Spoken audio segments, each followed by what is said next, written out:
we do not have a moderator here, so what we thought we could do was I could give you some context about the comic that we created. This was a comic on the street vendor law. I'll tell you a bit about how we decided to do this comic, what happened, and say some of the, as this is about writing, this festival is about writing, some of the challenges of even doing something like this. And then Dinesh and Keerthi will take over and they'll be telling you more about digital storytelling aspect of it all. So to start off, why this street vendor comic? So as it goes, a very good friend of mine, Vinay Srinivasa, he works at the Alternative Law Forum. I'm not sure if you've heard of it. It's a place that does alternative lawyering, right? So they also work with a lot of street vendor unions and the Federation of Street Vendors here in Bangalore and ALF. They came across this problem that there is this new street vendor law. It came about in 2014. It's called the Street Vendors Act, which is for both the protection of livelihoods as well as regulation of street vending, right? So now the biggest challenge is, now there is a law, but the people who are affected by the law really don't know much about it because evictions continue to happen in Bangalore and most other Indian cities too. And according to the law, and as the comic says, I think a gentleman here is holding the comic, street vending is pakka legal. You cannot be evicted because under this new law, you have the rights to the space for vending because it's related to your livelihood. So this was the problem. Now, how do we start communicating about the street vendor law? So that's where I came in. I'm Shruthi. So my interests have been, how do you take these sort of complex things like laws, right, and make it very accessible to people. So my trajectory is, I was once upon a time one of those people who used to drink coffee, wear a similar dog tag. It's a very uncomfortable feeling wearing this because I've been wearing something like this for a really long time. I was working in the IT sector before. So at one point of time, I decided to give it up and I moved into journalism and I worked with the Hindu there. So one of the things has always been that, if there's a lot of complex subjects out there like laws, right? Or about policies, or about, even the recent Kaveri verdict, the complexities or something like that. Now, how do you communicate it, right? Because most of media right now is mostly banner words. So I could tell you one thing about the street vendor law, but what does it do? And also, the country like ours, right? We have so many different kinds of languages and different kinds of literacies. And so when I moved into research, one of the things we were looking at Fields of View, the organization I'm a co-founder of, is how can you communicate with people who have these different kinds of literacies, right? Especially like numerical literacy. Now, if I give you 500 rupees and you need to give me change for 500, you know how to give 500 rupee notes. So that's numerical literacy for you, right? Most people have numerical literacy. They may not have other kinds of literacies. So now how do you communicate a complex subject like a law to a different kind of an audience? So one of the things is we've been researching at FOV2, how do you use the visual space better? So now here comes the problem of what is the research, right? There should be some sort of, is there any existing research about how to communicate with people with different kinds of literacies? Does any one of you know of any kind of research in this realm? No, great, thanks. Because even I don't, because all that is there is just one single paper written by, I think, somebody from Microsoft Research, and they try to create this app to communicate with domestic workers, okay? So the little research that exists tells you that we Indians, we do not understand abstract symbols very well. So if you go to any restroom anywhere outside of India, say sometimes for women, the symbol is that of a mirror, right? It's an abstracted form of a mirror. It's just one circle and a line and one kuti line around that, right? For men, it's about the shield. It's that thing with the V, right? We don't get it, okay? If you show something like this to someone, they'll say, okay, what is this? So we have nicely drawn cartoons in front of our loos, right? To say this is the men's loo, women's loo, things like that. So now, how do you start communicating to an audience with different kinds of literacies to communicate concepts, right? So in this, the little research that exists says that what we do understand are pictograms, right? Not photographs, because photographs gets too noisy. If I show you a photograph of a street, you don't know what I'm referring to. Am I talking about the traffic? Am I talking about the people on the road? Am I talking about the vendors? Rather, if you just draw it out to highlight the limited portions, it's easier to access. So then we said, okay, chalo, let's do a comic on the street vendor law. Now, has this been done before? Yes. a lot of different places, a lot of different organizations have actually created and used visuals to communicate. A lovely example is this group called Mahila Samakhya. Okay, it's one of the only government funded women's collective and the largest sort of a collective in the world, and it's in India. Okay, and they've done fabulous work in terms of engaging and mobilizing with the community. And one thing they do is to talk about reproduction. They wear an apron, and here the entire uterus is drawn out. Right? So it's so easy to point and tell someone, you know, this is what this thing does. So use of the visual space, like creatively you can use it. So we said, okay, let's do a street vendor comic. We got very excited. We said, okay, now we're going to do a comic. And then we said, okay, now what do we even write about? Right? That's when the complexity of it all hit us. So this comic was done in, it's predominantly done by ALF in association with the Bangalore Street Vendor Federation of Unions. So it's a collection of different unions, and I joined them, right? So we're like, okay, now what do we even write about? So that's when we started putting down all of these different ideas as a sort of a mind map, right? In terms of writing, one of the things key is editing. This helped us edit, because as lawyers from ALF, they wanted to talk about everything. Like, you know, this is street vendor law, you have to talk about this section, if not, how will they understand? But town vending committee has these rules to be formed in it. So there were like million sorts of things that we wanted to communicate about, and obviously in a 20-page comic, you can only communicate so much. So that took a lot of time, like figuring out what to communicate in the first place. So we use this interesting tool called Coggle, right? It's an online mind map tool. I like it because it has a lot of colors, okay? Rather than boring mind maps, this is more fun to use. So I told them, to ALF was like, oh, this is a mind map tool. It's all very interesting and new for them too. They are lawyers, right? They're used to more textual material. So we started working on these mind maps together over tea, coffee, and long sessions in people's balconies. And finally we said, okay, now we have somewhat of an idea. Let's get an artist on board. So now again, another layer of complexity, because this person is like, what you have done is absolutely of no use to us, right? You need to give me material for the comic. So then we said, okay, I relied back on my TCS days, and I said, I'm going to use an Excel spreadsheet. So you tell me what material you want, I know what I have, let's try to map A to B. So this is how it started. So we still have this, if anybody is interested in this process, it's all available out in the open. So we mapped this. Now we have a sort of an idea of, these are the panels we want, because these are the central ideas we want to communicate, and we started developing characters. So one thing is, I think in the last session, I think I'm going to refer a lot to the last session because it was quite provoking, thinking about all the things that they spoke about in relation to what we did too. One thing is, we all are very, political creatures in some way, right? This is also stems from some kind of politics, but to transfer that into your work is quite challenging, right? Now, what kind of characters do you pick? Do you pick all women? Can you even do that? Does it even make sense? This whole abstract notion of the intersection of caste, class, and gender, how does it even translate to a comic? I don't think we have the answers, but we did think about it, okay? How to figure all of these aspects out. I'm not sure much has reflected in the comic. There's still a long way to go. So those sort of questions also started to happen. There were all these conversations with the artists. To give you an example, one of the panels drawn was, so they are in distress and they're leaving from their farm, to the village, to the city. So the artist had drawn the woman with like these big tears falling from her face. It's like these huge chunks of droplets. And I said, her daughter is not dead. She's just leaving her daughter and going there. Why should this sort of sorrow be depicted? Everything is gone, that sort of a thing, right? So we said, okay, then we iterated over it and things changed. And we started getting different drafts of it. So to cut a long story short, I think there's a lot more to be talked about here. We finally ended up through multiple iterations, and that I think is a critical challenge of any such effort. It doesn't happen the first time you do it, because you're invariably horrified at the product that you actually end up creating, right? Because you said, oh, I have these grand ideas, look at what we have ended up like doing, right? It's almost like a caricature of a comic.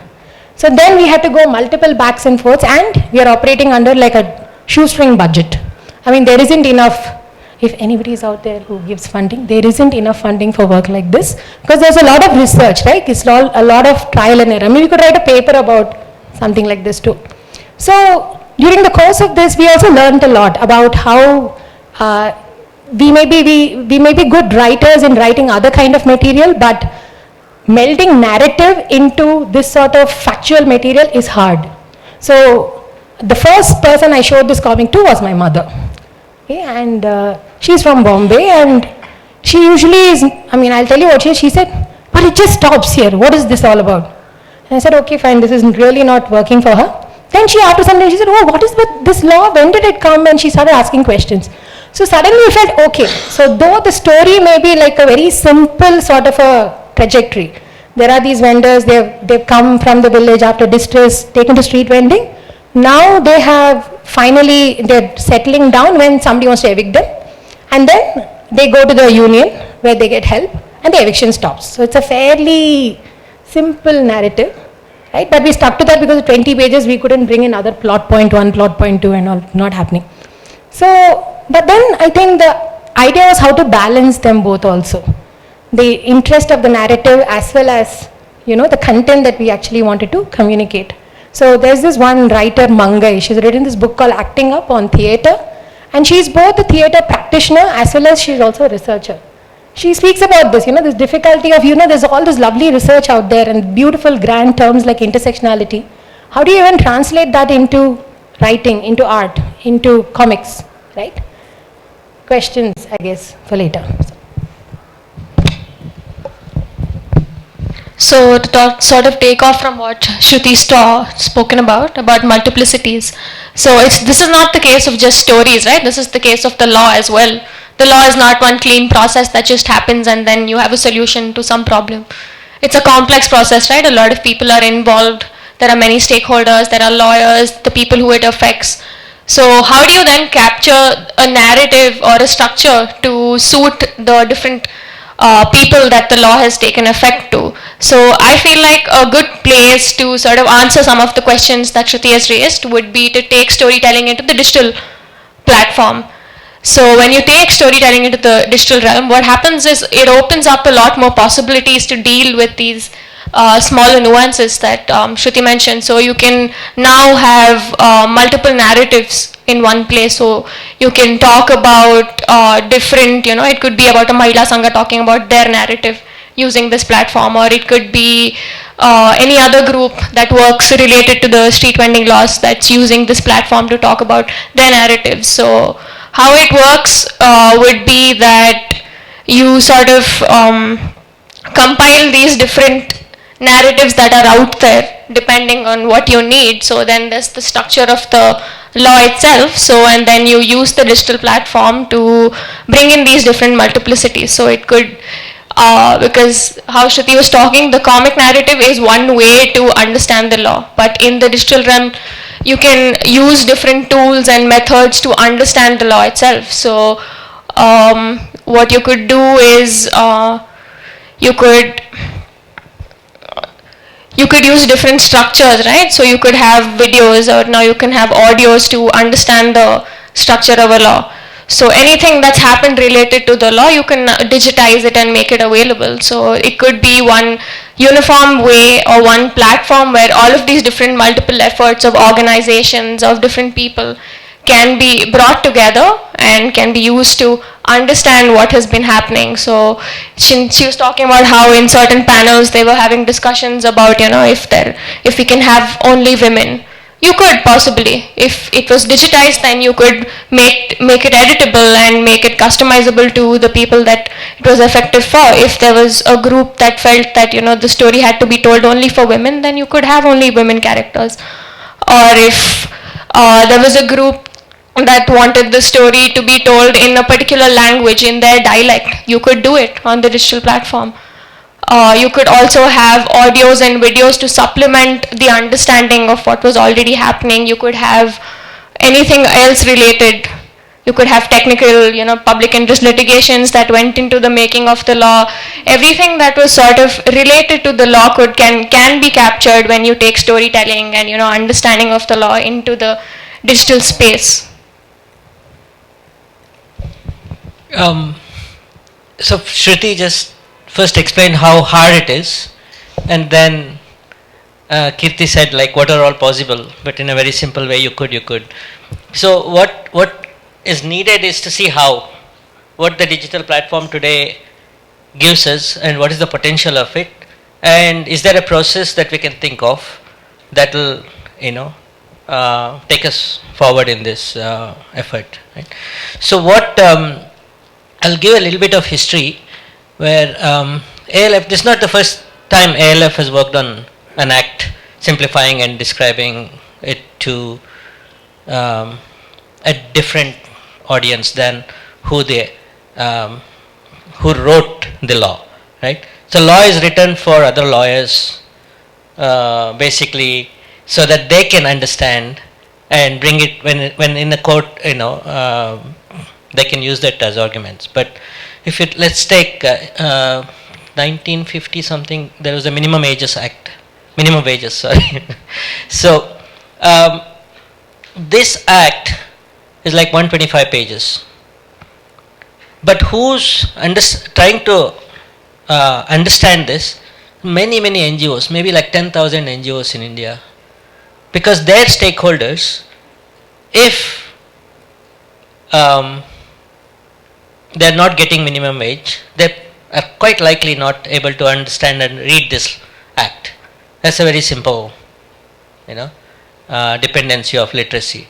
So now what they do is to work with the stakeholders in various different 10,000 NGOs will work in maybe 50,000 ways of narratives for their stakeholders. Right? This is how every act or law should be thought of. This is the process in India and how we bridge the divides, literacy divide. Right? So now after about 25 years, maybe more, ALF sat and made an abbreviated English version. Okay, so that the NGOs who are interested will find it easy to read. And then after about 10 years, they made a Kannada version because many people in Karnataka couldn't even understand that. We are talking about the NGOs, not the people who are affected by the Minimum Wage Act.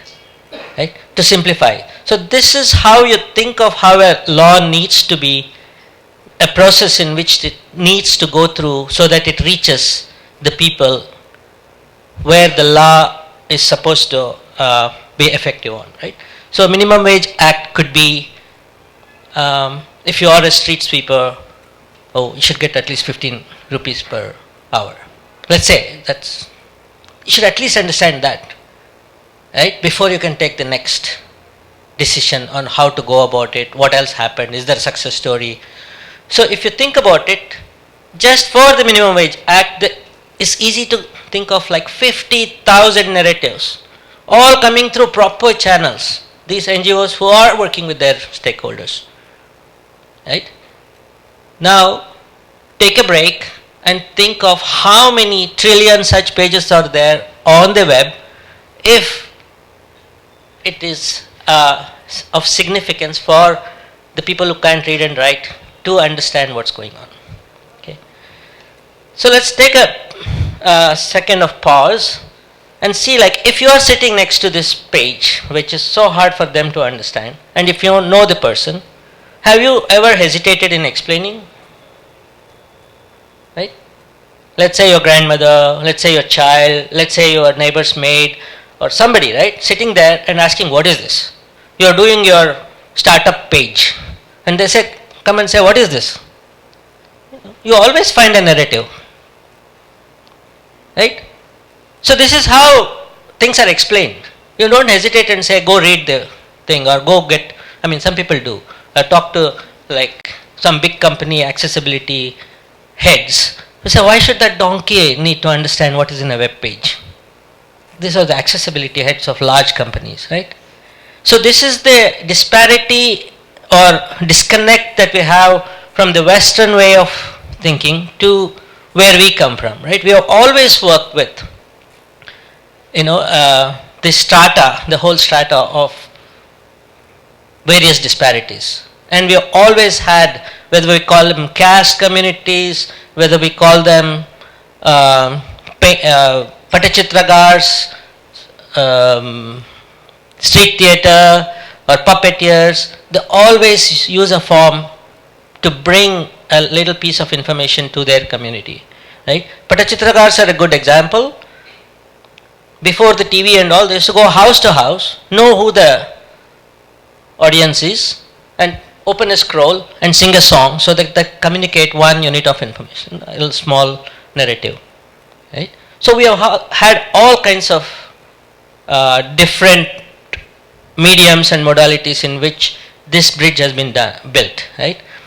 Now we are at a phase where we want to ask the question, what and how can all these things scale to the internet, the scale of internet. Right? So this is where we need to maybe invent the possibilities on the net for our needs. So now if you, how many of you know like what is, who are the standards making bodies on the net? Like W3C, World Wide Web Consortium, IEEE, all these people who say like this is how the net works, these are the protocols, these are the standards, right? And they also have something called the accessibility guidelines, right? You look at the whole accessibility guideline and all it says is if you are physically disabled, there are various guidelines. If you can't see, there's a very nice way of how things need to be read out. How you structure your document so that it makes it easy for things to be read out. How you can navigate through the page, right? You change that very in a provocative but very small change, which is if you have eyes but cannot read, right?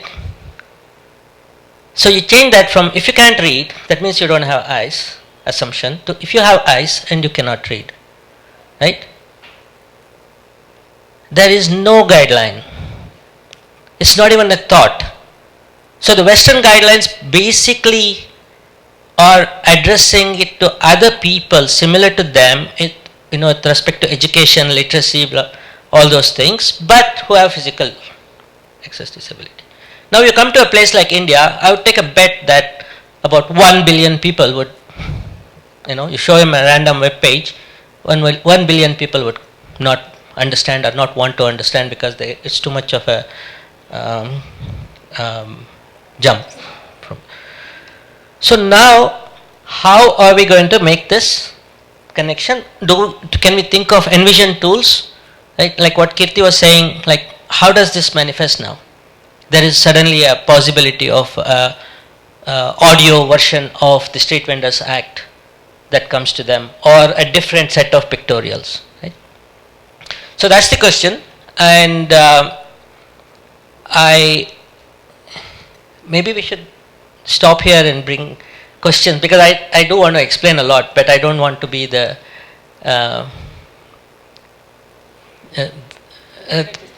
yeah. So I think if it comes through questions like how are you going to do it, or whatever, or if you have answers or if you have thoughts on how we might go about, it might become a more interesting discussion. And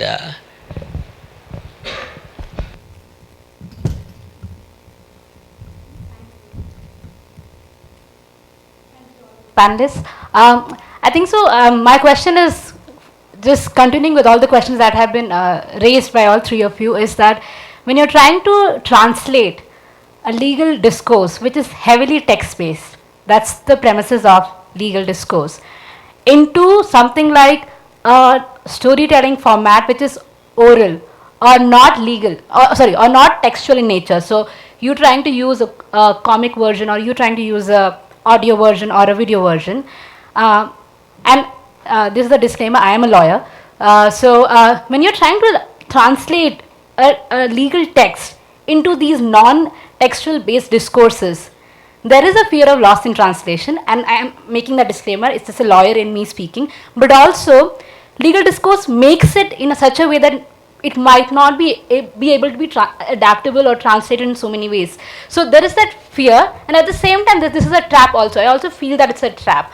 So the very fact that the users of the Street Vendors Act are not able to understand a lot of these texts, because it has a definition, and law actually provides you with all these definitions, and in my head it's legal fiction. So there's another sort of fiction being created. How do you really work around it? Because I mean you did mention, but I still feel that we are taking a lot of liberty. Whoever is translating is taking that liberty, and I'm not really sure who's really benefiting of the act of translation. Before Shruti answers, I think you should, but both in the Minimum Wage Act and the street vendors, you notice that it's the alternate law forum that's been there, right? It's again, it makes sense to have a simplified version coming from a lawyer's forum, right? But maybe you can address the. I think you've raised a lot of questions in that one single thing, right? So, bit by bit. So, one part is the medium, right? Let's take the comic. So, rooting it to that example would probably help it. So, in the comic, one of the things is we found really hard is to communicate, say, how do you form a town vending committee?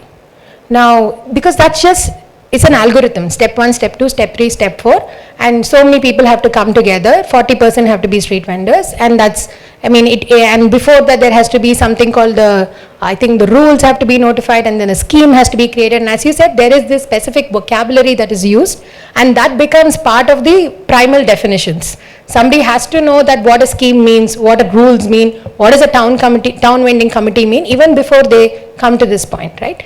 So we grappled with this for a while, and I think what we decided to do, right, and it's a trade-off. And for us, the trade-off was that what is the primary thing that we want to communicate to the community itself.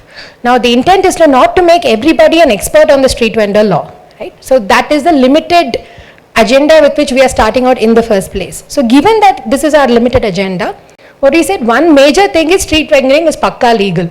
Now, even if you don't open the book, read it, that's there right on the cover page. This is what we call the comic, street vending pakka legal. So once you know it's pakka legal, then let's start the conversation about, oh, what is this, why is this legal, what happened now recently, all of that could come through.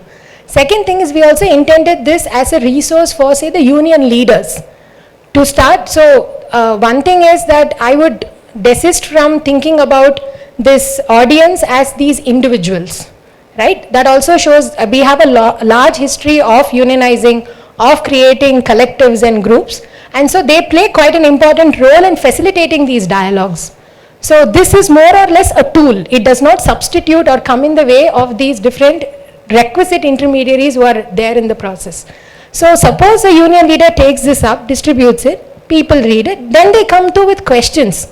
Now what are we supposed to do? Did the survey happen here? I did not get a ID, so could I be evicted? Those conversations become a little easier to have. They do not really take away from the complexity of the confusing little kuti loopholes that are there in any kind of law, right?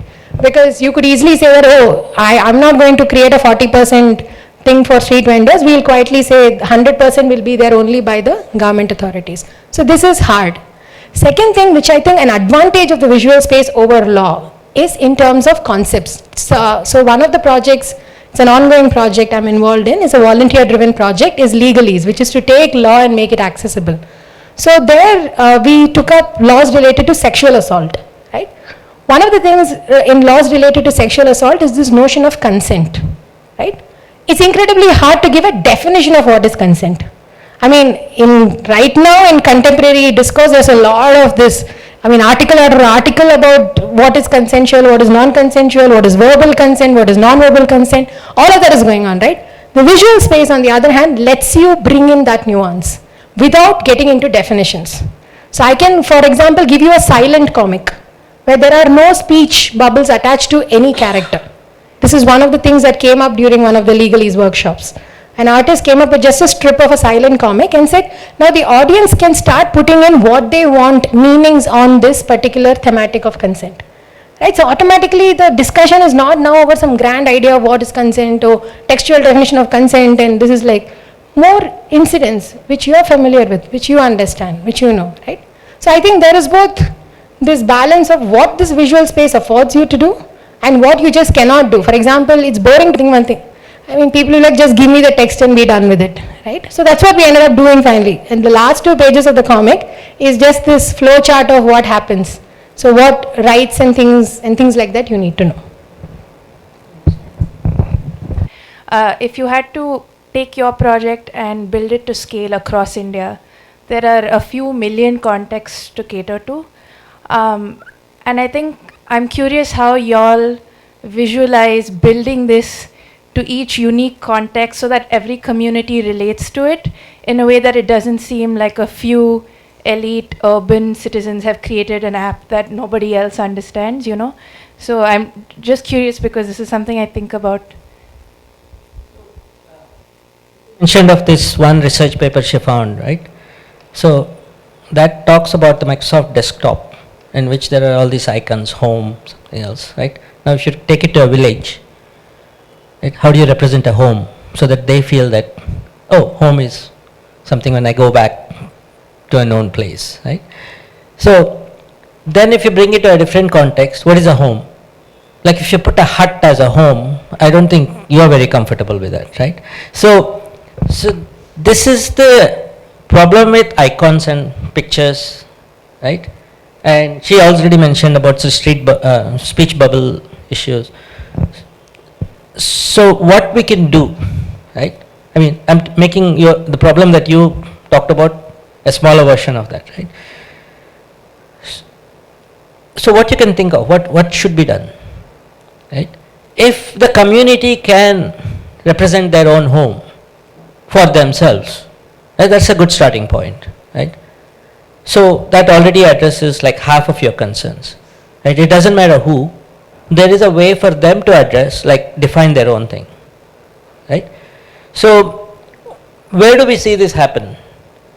Like if you are looking at the Facebook posts, right, nobody is talking about like, oh, how does this reach somebody else? If it has to reach somebody else is going to rewrite it when they repost, or on Twitter, or, you know, this is our active community right now. We are always quoting, retargeting and saying something more, right? Now what we are asking is, can we put a structural frame? Like in internet, like when you do HTML, you have a link, right? As soon as the protocol or as a standard available, like HTML is a standard, right? And the protocol says, okay, as soon as somebody uses this standard and puts it out there, we know how to get that page, we know how to store that page, we know how to, you know, all those things are addressed in the protocol. Now what we have to ask is like, we want to do this on the web. Can we think of a protocol, right? Where, what's your group's name? You have a group? Your RT working, whatever, individual? I work with UNICEF and mobile crashes and the Alliance for Right to Early Childhood Education. Alliance to Right to ART. Okay, so let's say your group wants to come up with one such thing, right? So now you have to ask like, what are the tools that you have so that you take this available published material and say, I'm going to retarget it, right? And the fact that your group is doing it, it's already curated for a certain context, right? It may not be very agreeable to my context, but you know what you're doing. And then you can apply the same kind of techniques to, you know, you delegate it. If you're in Nagaland, you know, my group, subgroup over there will handle it, right? And it can go to the final, like 1% thing also, like how I was talking about. If you're sitting next to the page and you know the person who you're talking to, right, you are able to communicate. That's the basic assumption, right? And to give a metaphor of this, today's technology, if you are able to look at a paragraph and talk about and simplify to Shruti's multilingual Tamil, Kannada and English context, right? I have one context. I can say the semantics is somebody who's educated as Shruti is doing a master's level education, but who's conversant in these three languages. I have a narrative. And that's my relationship to this paragraph and what I'm going to say. The rest is press a button and store it. And the internet will take over. Do you understand how the architecture is now to be thought over? The same for the pictures. Yeah, but the fact that you're able to conceive of a narrative now can be made available to other people like who you're thinking about, right? That's the basic architecture, right? So you're bringing what is normally done in a social network with some what we call as the semantic relationship. You have a relationship between the new narrative and the old one, which is normally missing in a blog. You address that by putting some tags. But if you make it a little more structured, then it's available for crawling, indexing, and making services based on that, and therefore collating similar such narratives and coming up with new narratives for new contexts, right? Just to add, right? So one thing is that who creates, right? Who curates? It's a messy problem, right? Because one of the things is there are a lot of different disciplinary backgrounds everyone comes with. Now the artist's eye, the writer's eye, the lawyer's eye, they're all doing some sort of filtering and framing. That's definitely one tangible problem. There are a lot of groups who have done very interesting work. There was one initiative called Behrupya Sheher. I think that was done as a sort of like this experimental project in Delhi. And they worked with the community to create narratives from the community itself. And it was a long workshop where people drew their own stories, right? Community mapping techniques are there. I mean, people map out we have done that at FOV where when community do their own maps, for example, in a map of a slum, you will see that the temple suddenly has a bigger structure. Then if you go actually see the temple, it will be a small thing. But in the map, it's huge. So you also get a sense of how people are seeing these structures also. And does that information get lost when somebody else does the process? Definitely, right? So working with, so what you're actually asking about are two things. One is the tools and the methods which are available to do something like this. Are there processes and methods? Yes. Are they done in a lot of different contexts? No, because of both time and budget availability, right? Because if you have a long workshop sort of a format where you go to community, work with them, do this and come back, it's hard, right? You need the people trained to do this kind of work also, which not many people are, right? You tend to impose your own sense on the project itself, one part of it. Second part of it is, as Dinesh was talking about, technology can play an incredibly powerful role. But so far, the way we think about technology is it drives the agenda rather than it's serving some other purpose, right? So for example, using something like what he was talking about, which is a sort of like a vocabulary for creating something. So you don't create the content, you create the vocabulary for it, a movable, extendable vocabulary. So I'm not sure, do people know about something called the Noun Project? Noun Project. Okay, so look it up. It's a, yeah, so it's a sort of a site where there are icons for everything. You can also add icons also. So there are a lot of Indian artists who are adding icons for the Indian context. So it becomes like a bank you can draw from. Of course, I mean, there are different terms of use depending on the amount of usage you have, from free to paid, right? So you can use, but it's an extendable vocabulary. It's not limiting. At the same, so that extendability of the tool where it does not impose something on you is important. But so far, most of the tools are driven the other way around. So I think it's a question of two things. One is the tools and the methods, and how do you use technology in this. One thing that cannot go away, even with technology, is working with people. Okay, because if ease of use, technology is often touted as the answer to such difficult, hairy questions. What you raised about is very crucial, right? I mean, there's a certain elite class, caste, gender, space that a lot of people come in who make these things. So to break that, technology is often cited as a leveler. I don't think so. I think that what happens is you miss working with the people. That is sets the dialogue in a much more inclusive and an informed and an accessible fashion.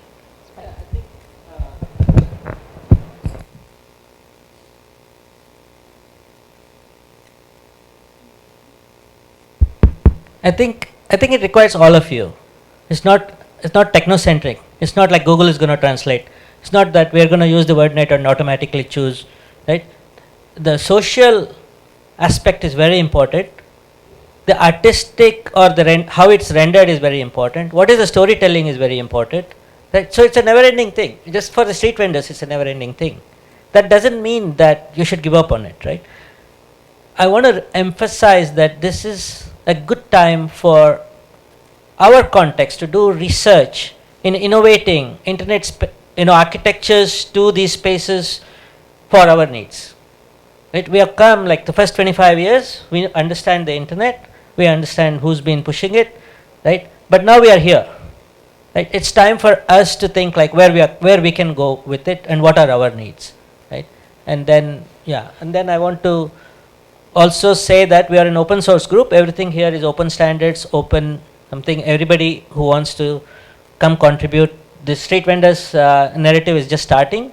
So we're going to work on it at least for next 6 months before we can push out some tools, right? And we already tried with Minimum Wages Act. So it's a coming together and working on solving our problems, right? And I think it's time to think like that and move forward. For example, when we met Padmini, or like how Keerthi, like the whole idea that digital humanities is so relevant to what we are doing came about because of this, right? So we are always in these disconnected spaces until something bridges us together, right? So, and this is the only way we can come together and together take this forward.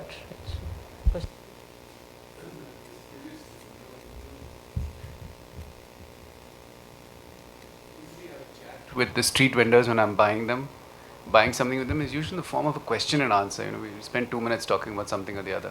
I was just wondering why you didn't think of that format as opposed to a comic strip of just colloquial question and answers which are taped and then sent by some format. I mean, it's just curiosity. Comic was that. I mean, people come, they ask, and there's an answer, question answer sort of a mode. And then there was a lot of things that, oh, this is too boring, but when you do it in person, it's interesting. But if you're going to do it in this sort of a medium, and if we wanted to do that in person, the scaling would have been a bit hard, given that we wanted to have literature.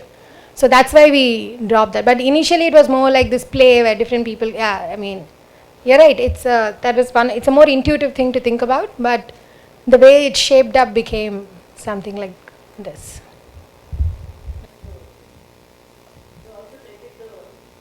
Technology context, right? If you have a smartphone, and then if that pictorial is rendered on the phone, you can also think of it as the high possibility that it can be a question and answer thing, right? That's one of the alternate narratives of the pictorial book, right?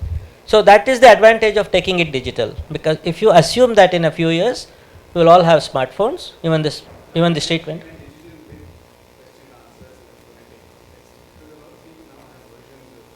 So that's a slightly different thing. We're talking about language understanding and the phonetics, right? Which it feels like, we can go in this direction. It's still too early. I mean, Alexa, how many of you know Alexa? So maybe is making you think like, oh, this can be done. But that's English, and that's a very limited dialect of English. And even Google and Microsoft and all the big companies are struggling with such huge corpus. So with that, we sort of close this today's session here in the conference room. We'll start here again at 10:30 tomorrow morning with a lovely session on children's books. So if you think you know a lot about children's books, please come to that session.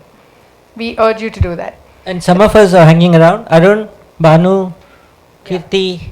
You can pick up these conversations at the coffee. So Yeah. look forward. Thank you, Dinesh. Thank you, Keerthi and Shruthi.